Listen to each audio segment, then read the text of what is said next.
madame on dit lancé na confrontation bi jeex na bu ma jàppee nag moo sama avocat dégg nga mu ngeen di laaj.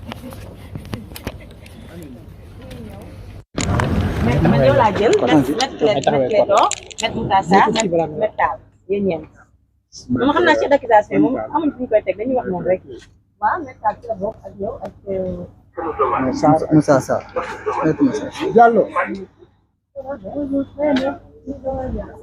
mooy xanaa met Baro bokk ci met Baro dama ko dindi si liste d'avocat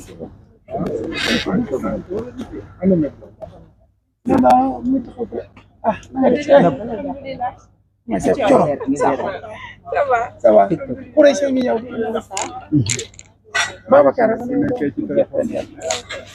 c'est le point on a il fait des communications il est resté journaliste lui ah Khoureychi kat journaliste la yow tam xam nga Khoureychi du avocat Khoureychi ñii ñëpp moo leen gën a ay ñi ñëpp moo leen jàngal métier mag sax ah il a été directeur de publication de Sopi en 88 ok Khoureychi n'est pas n'importe qui un grand journaliste mi ñëw grand journaliste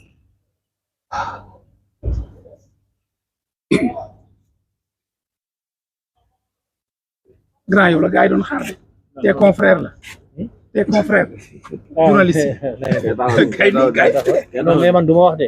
waaye yow kay toog bañ a wax da ngay ragal bato ji ay taxaw ngay wax de membre du conseil de la ah yow da ngay wax affaire bi kenn du ma ko pousse de du baax non du ma ku ne da ngay wax tuuti ku ne day mos man damay mos siri mos d'accord kon man mun naa mos après siri tëj Adja moom mooy ma ñu ñëw alors maître Sarr convocation Babacar Touré assisté ngeen audition pour confrontation bi lan lañ mën a jàpp sur la suite de cette affaire. bon liñ ci mën a wax rek mooy Babacar Touré convoqué nañ ko tey ci 10 heures dik ñëw na wuy si ànd ak ay avocat muy man Ciré Clédor Ly Khoureychi Ba Babacar Niang du barreau de Paris ñu déglu ko ci kaw benn plainte boo xam ne benn citoyen sénégalais bu ñuy wax Frédéric Nappel moo porté plainte contre moom plainte bi nag ñu ngi ko déposé woon parquet moo envoyé soit transmis au niveau de la DIC ñu convoqué ko pour déglu ko ci plainte bi maintenant plainte bi ñu ngi ko ciy tuumal juróom-ñaari délit juróom-ñaari jalgati yoon buñ ko mën a waxee noonu benn bi mooy outrage mooy dafa wax ay kaddu yu tegginuwul jëmale ko ci ab fonctionnaire injure mooy dafa saaga wax yu tegginuwul am faux mooy dafa am kayit goo xam ne méngoowul ak li am kayitu tappale usage de faux mooy mu jëfandikoo kayitu tappale bi diffamation mooy dafa wax ju amul diffusion de fausses nouvelles même chose également mooy dafa wax ju amul n'est-ce pas tasaare ko dénonciation calomnieuse mooy dafa tuumaal nit wax ju amul aussi donc daanaka daal muy juróom-ñaari ñaawteef yoo xam ne daal moom mooy plainte bi ci loolu lañ ko déglu mu joxe ci tontu yu war yëpp tontu yu jaar yoon maintenant nag mënuñ dugg ci biir ndax y a le secret de l'enquête préliminaire mais lépp indi na ci tontu yoo xam ne kenn amul lu mu ciy wax tontu yu mucc ayib waaye am nañ ci mbetteel bu rëy ñu placé ko en garde à vue aussitôt après l'audition ba pare def confrontation donc loolu daal moo ci nekk en principe suba dinañ ko defee parquet donc voilà liñ ko toppee li ci des ma bàyyi suma naataango Ciré Clédor Ly yeggal. alors maître ay mbette ngeen si am ngeen yaakaar ne bu ñu ginnaaw audition bi dinañ ko bàyyi mu jibbi këram mais finalement dañu ko mettre en garde à vue. réew mi toll na foo xam ne man dara duma bett ndax bu fekkee ne que dañoo nekk ci réew ñuy jéem a sàmm àq ak yelleefu doomu aadama di jéem a sàmm loo xam ne que mooy tax réew mi ñëpp dal ñëpp teew ñi nga xam ne ñoo ko war a doxal mun ko doxal ci anam yu ne ci kaw yoon mbir mi di dem di yàqu ba nga xam ne que daanaka nit ku ne sa kaso dañ koo tijj bu max la ci rek moo des ba ma koy wax léegi mu mot at neewoon naa ne que képp koo xam ne que yaa ngi ci langue politique bi te ngay wax dëgg di sàmm sa digganteeg sa borom di wax loo xam ne que loolu moo soxal askan wi loolu mooy intérêt askan wi dinañ dem jamono boo xam ne caabi dina la féete gannaaw ndax bu fekkee ne que ay fen ak yëfu naafeq moom mooy loo xam ne dem na ba jiitu cib réew foofu lay mujje ma ne bu fekkee ne que pare nañ ci ñooñu ñi nga xam ne ñoom la ñuy wax ay activistes nga xam ne dañuy jottali pour que nit ñi yeewu nit ñi mën a xam li xew ci ñooñu la ñuy jublu ne leen ràpp ci kaso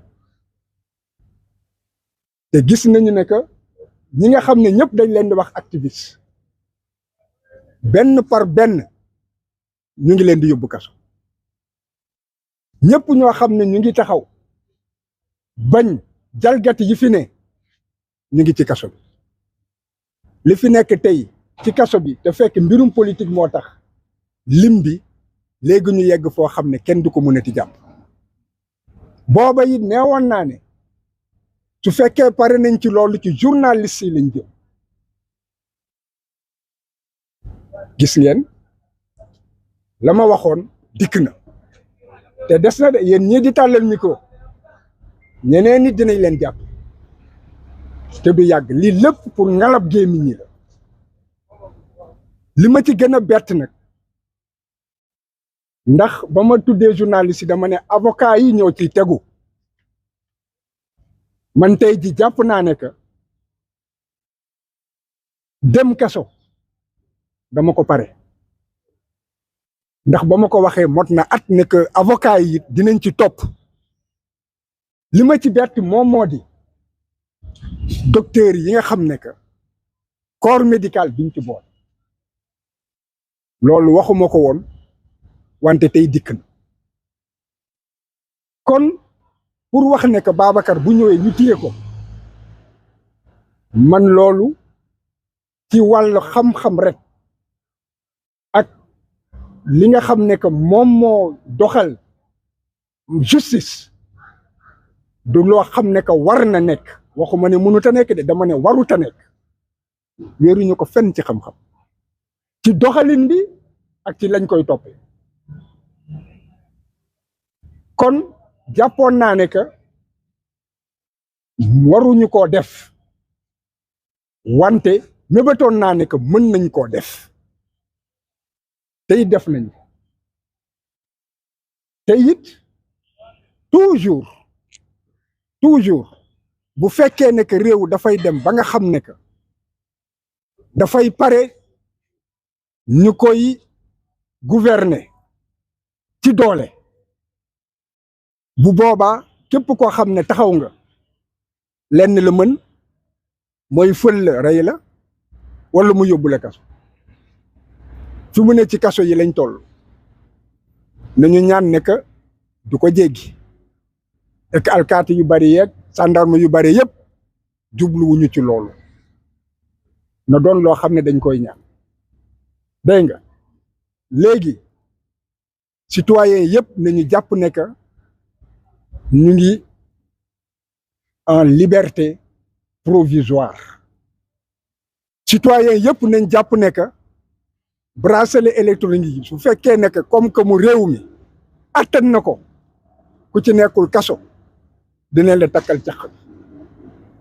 te loolu nag ñoom ñoo xam luñ ci jublu ndax tey jii jàpp naa ne képp koo xam ne yaa ngi wax un journaliste boo xam ne que yow da ngay gëstu di wax loo xam ne que dafay jëmale réew mi kanam caay-caay yu bon yi nga war a mën koo wax pour réew mi ñu mën leen jàpp ne leen ràpp ci kaso bi jàpp gis naa ne que léegi ñi nga xam ne ñooy wax dëgg ak ñi nga xam ne ñooy feeñal caay-caay yu réew mi ñooñu la ñuy jàpp kon loolu mu ngi tekki ne que réew mi tey jii da ngay doon wëyu wala nga doon koo xam ne que maanaam amuloo benn honneur wala dignité ci sàmm koom-koomu réew mi tey jii ñooñu la ñu jël teg leen ci kanam léegi nag Babacar wax nañu li nga xam ne que moom lañ ko toppee lañ koy toppee it dafa joxe tontu yu leer a leer tontu yoo xam ne que tey jii ñi ko jàppalul ñoom seen bopp tontu bi am nañ ko am nañu tontu bi ñu ngi ko yor wante terewul ñu jëf seen dooleeg seen sañ-sañ nekk du ñibbi këram dina dem ci kanamu procureur te jàpp naa ne bu demee it caq bi boo sàgganee dinañ ko solal loolu nag ci xoqatal la nekk réew dafay toll foo xam ne amatul faruma fenn réew dafay toll foo xam ne ku ci ne am nga foo far toll nañu foo xam ne naa fekk yëpp dinañ feeñ naa fekk yëpp dinañ feeñ toll nañu foo xam ne ñuy mbubboo ànd ak askan wi te bokkuñu ci askan wi nenn ñoom ñëpp dinañ feeñ te it réew dina toll foo xam ne que fu mu jaar day bañ dafa mel ni que tey jii dañoo puus réew mi ne ku ci ne kuy bañ bañal ku dul bañ demal à côté ñu xam ne bañ wante réew mi ñun ñëpp ko bokk justice bi dañ ko war a xoolaat ay ata ngi nii lu ëpp fukki at fu ma yëkkatee kàddu nañu xoolaat doole procureur méngoowul ak sàmm àq ak yelleefu doomu aadama méngoowul ak état de droit nañ ko xoolaat tey jii ku dem kaso ku dem police jàppal ne que dañ lay jàpp amul benn famille bu amul koo xam ne que def nga kaso rafetul cim réew te woyu yu mag yi ñu ngi taxawaalu ñu ngi doxantu ñiy wax dëgg ak ñi nga xam ne la ñuy wax pour que réew mi ñu mën ci jaar defar ko ñooñu la ñuy ñalab seen gémmiñ léegi nag li ngeen di jàpp moom moo di que Babacar fi mu ne doole lañ ko jaay Babacar mii fii mu nekk ñu ne ko doo ñibbi bépp sénégalais boo xam ne que yaa ngi sàmm àq ak yelefu doomu aadama jàppal ne que yaa ngi ci wetu Babacar et que yow it tey jii tëj nañ la bu max la ci biir moo des mais bunt bi tëj nañ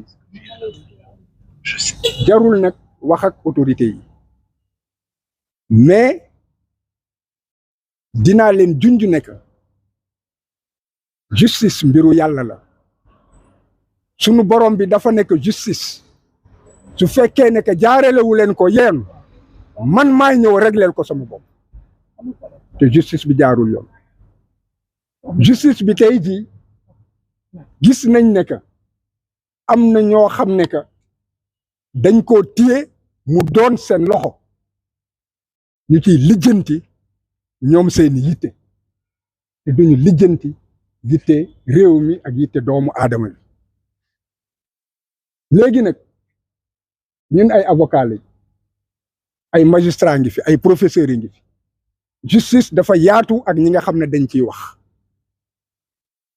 ñu ngi wax dëgg la dégluwuñ ñu baax na wante man de dinaa nekk nañu gëstuwaat justice bi nañu xoolaat parce que justice bi am na nu muy doxee arrangé wul ñi nga xam ne que dañuy war a jàpp ne que ñoom la ñuy rendre service ndax bu nit ñi gëmatul justice ñoom seen bopp dinañ jóg fajal seen bopp te loolu mun na ñàkk sénégalais yi ba tey gëm nañu justice wante justice a ngi sooxe boo xam ne que nit ñaa ngi koy commencé di ko won gannaaw kon nañu ressaisir waat dégg nga bàyyi lii ñuy def xam ne que liberté nit bu juddoo dafay nu dung dafay juddu libre kon dara warul mun a tax nit ki nangu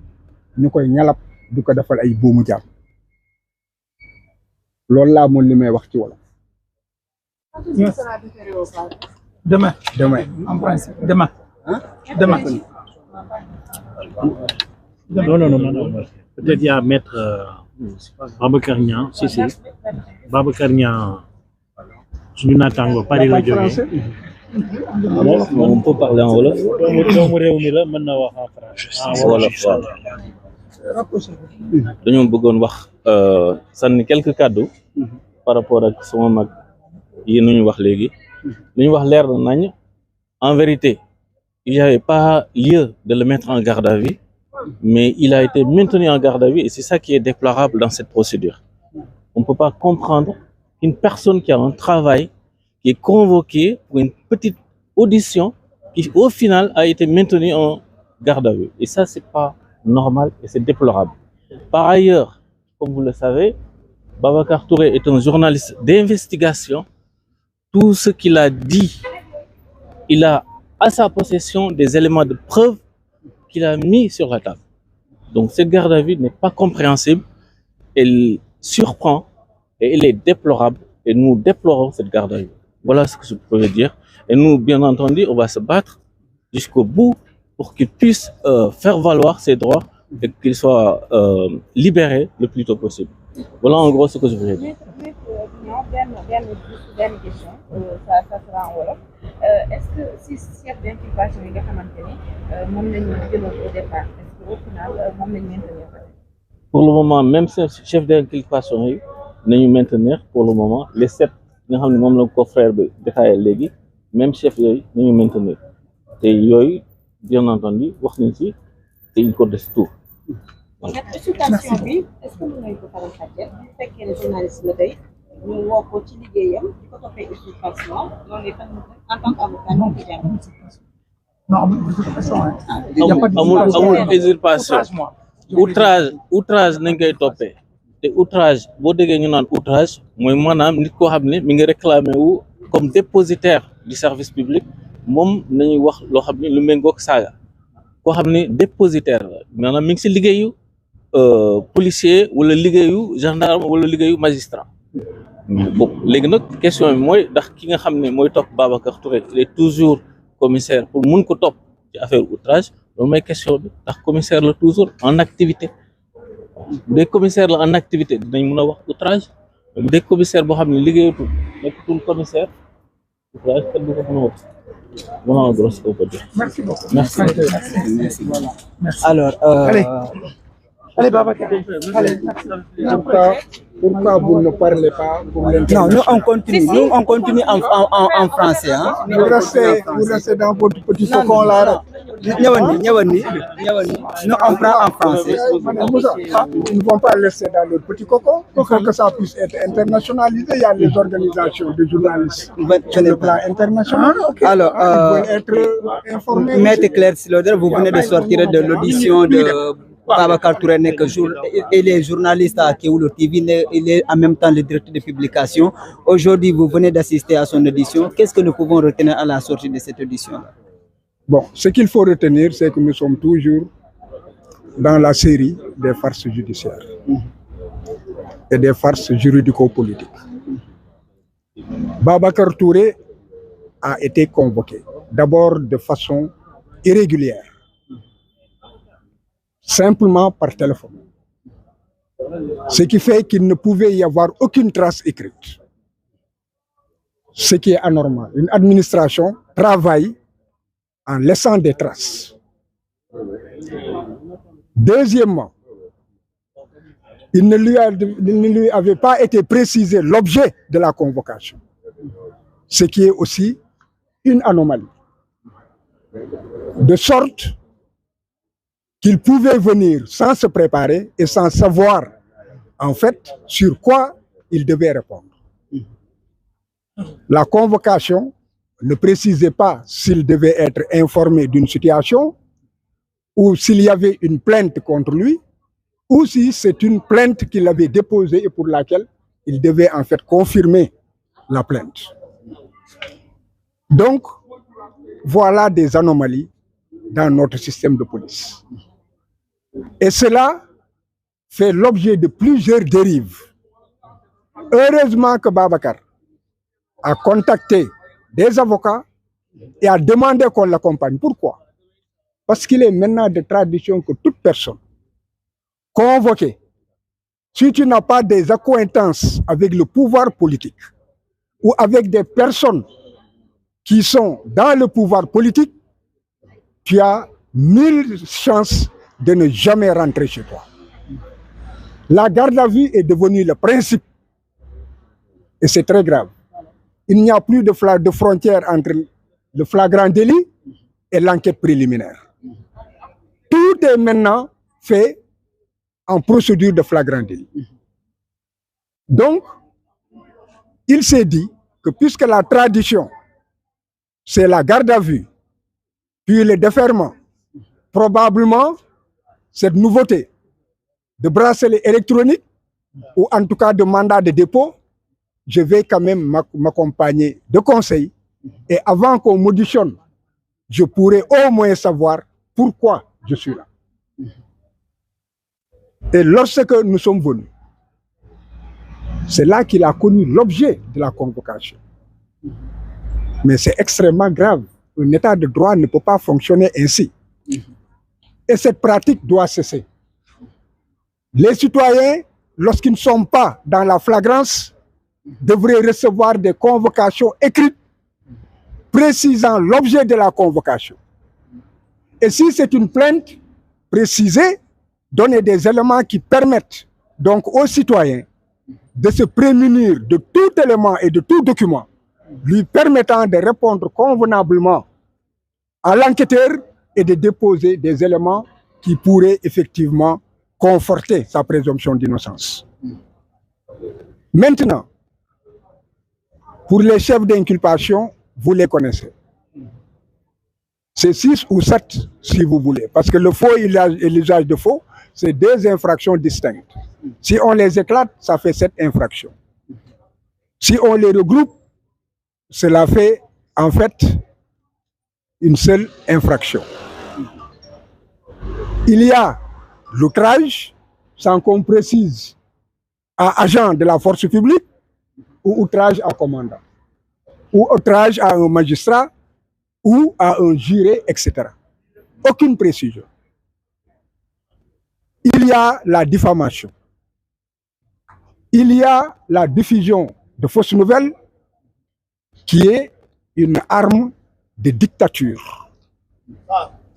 Lorsque nous en sommes, nous arrivons dans un pays, lorsque nous arrivons dans un pays où en fait les éléments qui permettent de mettre la personne en détention, en privant toute possibilité aux juges d'instruction, à la juridiction de jugement et aux avocats de pouvoir se battre pour au moins une liberté, c'est parce que nous sommes en plein sur le lit de l'oppression, de la dictature et sur le lit de la violation des droits fondamentaux des êtres humains. Babacar a répondu. Et il leur a même donné des éléments qui sont des preuves qui sont en possession des autorités judiciaires. Il ne pouvait pas faire plus. Malgré cela, les instructions sont arrivées. Ne le laissez pas partir. Gardez-le à vue et déférez-le. Cela veut dire que dès l'entame, sa présomption d'innocence est violée. Parce que ce sont des infractions. La plainte, elle date depuis février. Nous ne pouvons pas être, même dans le flagrant délit continu qui était encore une création, toujours d'un procureur. Ça devait faire l'objet d'un renseignement judiciaire. Et si maintenant il décide de le faire juger, il le convoque. S'il décide d'une information, parce qu'il y aurait des choses à éclaircir, saisir un juge d'instruction, et le juge d'instruction décidera de ce qu'il devrait faire. Donc, les 2 infractions, le faux et l'usage de faux, de même que la diffusion de fausses nouvelles, qui n'ont aucune assise ayant une substance, sont dans la procédure uniquement pour pouvoir justifier un mandat de dépôt. Donc, maître, Et c'est l'instrumentalisation de la justice qu'il faut dénoncer. Lui, Babacar a répondu à toutes les questions. Quelles sont les options qu'on peut s'attendre demain après son déferment? Après son déferment, je l'ai dit, le procureur décide de le faire juger rapidement. Mais là, je risque de me retrouver avec la même amertume et déception qu'aujourd'hui. Moi, je pressens qu'il choisira un cabinet d'instruction, visera la diffusion de fausses nouvelles, demandera un mandat de dépôt obligatoire, n'est-ce pas, pour ligoter le juge d'instruction, les avocats, et tout cela pour une durée peut-être de 8 mois où le journaliste ne pourra plus en fait faire son travail. Donc moi, je ne serai pas surpris par cela, dans la mesure où c'est devenu une pratique et c'est aussi un instrument qui est utilisé aujourd'hui par ceux qui sont tapis dans l'ombre et qui en fait mènent notre justice vers une grande dérive. Maintenant, il est clair que ce que j'avais dit il y a au moins 1 an, que l'on en arrivera à un moment où tous ceux qui sont supposés être opposants et qui sont fermes dans leurs convictions seront arrêtés avec leurs partisans et mis en prison. Ensuite, ce serait le tour des activistes. Les activistes, vous avez vu que pratiquement les plus en vue sont déjà en prison ou avec un bracelet électronique. J'avais dit, en dehors après les activistes, ce seraient les journalistes. Nous sommes à cette étape. Vous-même qui me tendez la caméra, vous n'êtes pas à l'abri. Vous êtes en liberté provisoire, il restera simplement à vous pousser. Parce que toute parole qui ne serait pas plaisante à une oreille suffirait pour que vous soyez poursuivi pour diffusion de fausses nouvelles. Même si les propos ne peuvent pas entrer dans le cadre de cette infraction. C'est une arme politique et une instrumentalisation de la justice. Après les journalistes, ce sera le tour des avocats. Et il y a presque 1 an, j'avais dit que je ne serais pas surpris si aujourd'hui je me retrouvais en prison parce que je voyais effectivement l'oppression et une dictature rampante qui guettait notre pays. Et nous sommes actuellement à mi-chemin. Si l'on ne se ressaisit pas, cela va s'empirer. Et les avocats n'ont qu'à se préparer, où ils prennent leurs responsabilités. Nous sommes à un moment où l'hypocrisie ne peut plus jouer.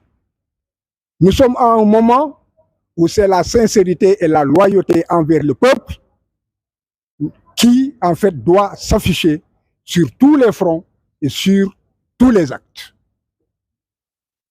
La neutralité ne peut plus exister lorsqu'un pays est en dérive. Ma grande surprise a été le corps médical, avec les persécutions qu'il y a avec la clinique Souma. Donc le corps médical n'est pas épargné. Cela veut dire qu'aujourd'hui, nous sommes à un tournant où aucune parcelle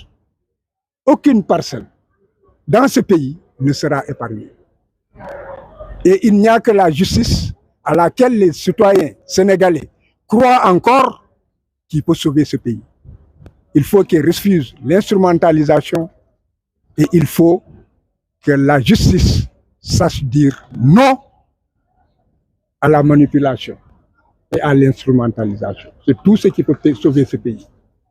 À défaut, je dirais en Wolof, l'iram c'est-à-dire ce qui est en train de ramper ne pourrait nous mener que dans le gouffre. Et le Sénégal ne le mérite pas. Merci beaucoup. D'accord, merci. Alors, oui. Ousmane Sonko a fait un post ce matin pour dire que les résultats des analyses ont été... Oui. Il parle de tentative d'assassinat. Qu'est-ce que vous pouvez nous dire par rapport à cette information? Vous faites partie de ces avocats. Bon, vous savez, je sais qu'il avait envoyé des échantillons pour des analyses. Moi-même, j'étais victime. J'ai fait des analyses, j'attends les résultats. J'ai envoyé des échantillons aussi de mon habit, j'attends les résultats. Donc, pour ce qui me concerne, même si j'ai des résultats que je peux lire à travers les éléments qui me sont donnés, je pense que le moment de parler n'est pas encore venu. Lui, en ce qui le concerne, donc j'ai appris dans la soirée qu'il a reçu ses résultats et qu'il en a fait un commentaire. À partir de ce moment déterminé, je crois qu'il a des avocats et les avocats sauront quoi faire, n'est-ce pas, de tous ces éléments. Mais moi, mon inquiétude, c'est que la plainte qui actuellement est activée, qui concerne Frédéric Napal, et qui vaut la garde à vue aux journalistes d'investigation, peut-être, pour l'instant, c'est ce qui se profile, son déferment et en toute probabilité, son arrestation. J'ai de vives craintes que l'on utilise encore cette plainte pour essayer de procéder cette fois-ci à une véritable arrestation de Ousmane Sonko. D'accord, mais ci wala fekk nga tënkal ñu ko analyse yi génn na jóge na réew tugal Ousmane Sonko di wax ne tentative d'assassinat la en tant qu'avocat te yow tam wax nga defoon nga analyse ñëwagul loolu ci mën a jàngatee. moom la nga xam ne def nañ ko man it def nañ ma ko dem naa ñu ngi koy saytu résultat yi man li ma concerné ñëwagul même bu fekkee nekk am na lu ma ci xam pour l'instant ci fii ñu toll ci jamono ji loolu dama koy denc noppi ko ba résultat définitif yi génn moom nag ci ngoon gi laa yëg ne que ay résultats am ñëw na et que résultats yi génnee na ay éléments yoo xam ne que moom ci jàngatam posone ngi ci am nay avocat kon xam naa ne que gisante wuñu dina ko teg ci loxoy avocat yi liñ ci war a def avocat yi nañ ko def mais damay profiter ci occasion pour wax ne que dellu siwaat ci yëfu Frédéric Napal bi ñu jàppee Babacar Touré mbir moomu Frédéric nee na que dafa porter plainte contre Ousmane Sonko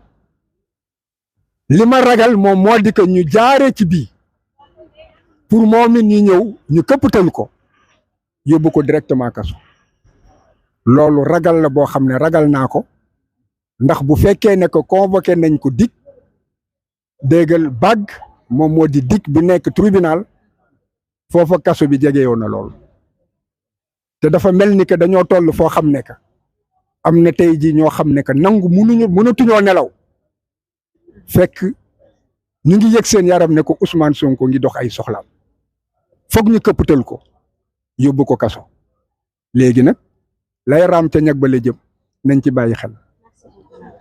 alors mbokk internet Kéwoulo TV loolu ngeen a dégg noonu réaction boobu noonu moom mooy réaction maître Clédor Ciré Ly ñu ngi ñëwaat léegi ak yéen pour defal leen décryptage loo xamante ni moom mooy information boo xamante ni jotoon na xew si loo xamante ni moom mooy audition Ousmane Sonko audition Babacar Touré fii nga xamante ni moom mooy à la division des investigations criminelles ñu ngi ñëwaat ak yéen tout de suite de def point man ak Pa Moussa à tout à l'heure. Coupel.